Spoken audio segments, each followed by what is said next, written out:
بسم الله الرحمن الرحيم. الرحمن علم القرآن خلق الإنسان علمه البيان.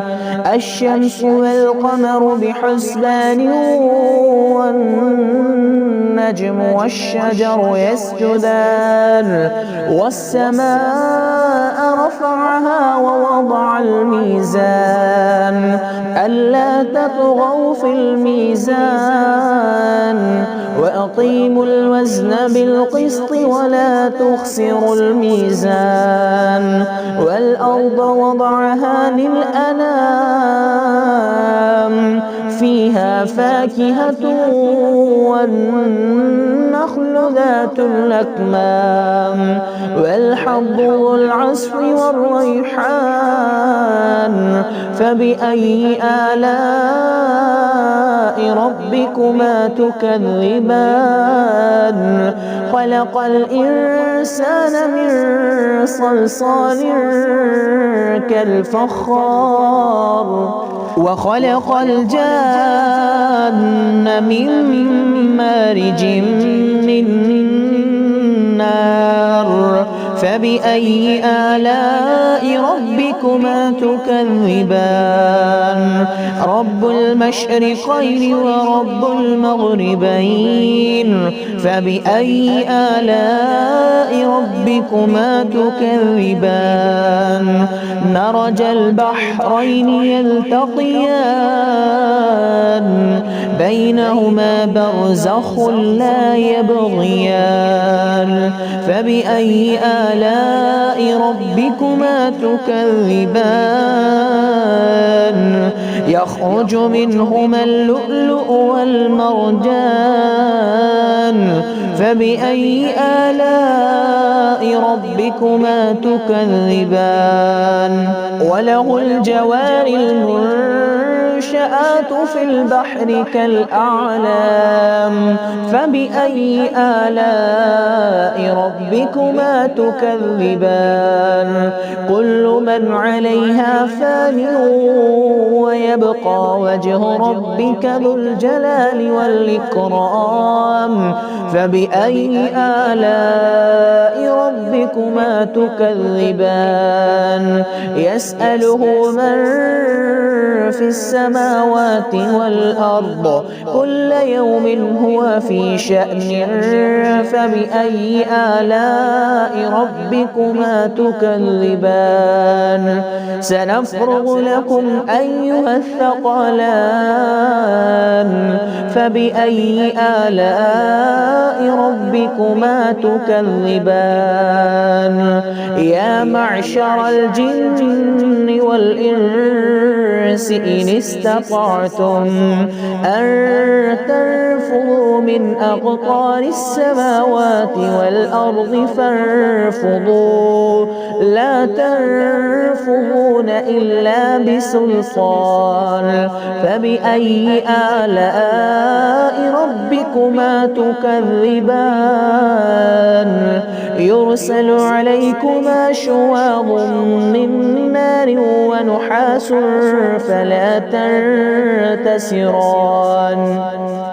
فبأي آلاء ربكما تكذبان؟ فإذا انشقت السماء فكانت وردة كالدهان. فبأي آلاء ربكما تكذبان؟ فيومئذ لا يسأل عن ذنبه إنس ولا جان.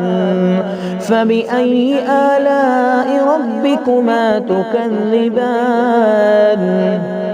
يعرف المجرمون بسيماهم فيؤخذ بالنواصي والأقدام. فبأي آلاء ربكما تكذبان؟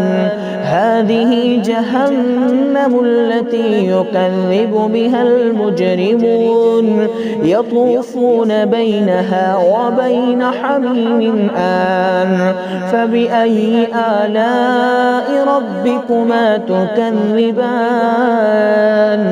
ولمن خاف مقام ربه جنتان فبأي آلاء ربكما تكذبان ذواتا أفنان فبأي آلاء ربكما تكذبان فيهما عينان تجريان فبأي آلاء ربكما تكذبان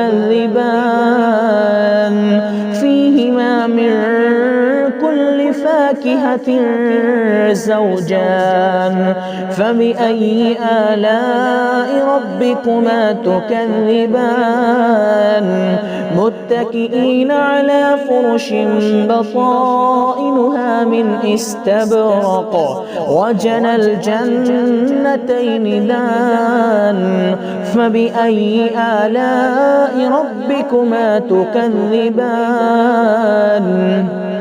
فيهن قاصرات الطرف لم يطمثهن إنس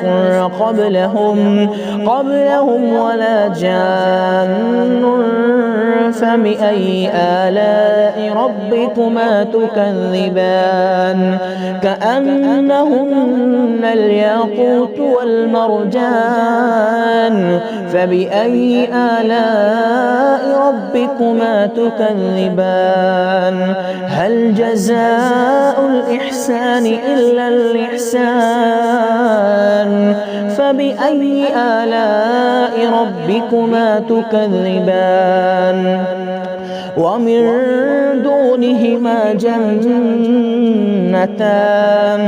فبأي آلاء ربكما تكذبان مدهامتان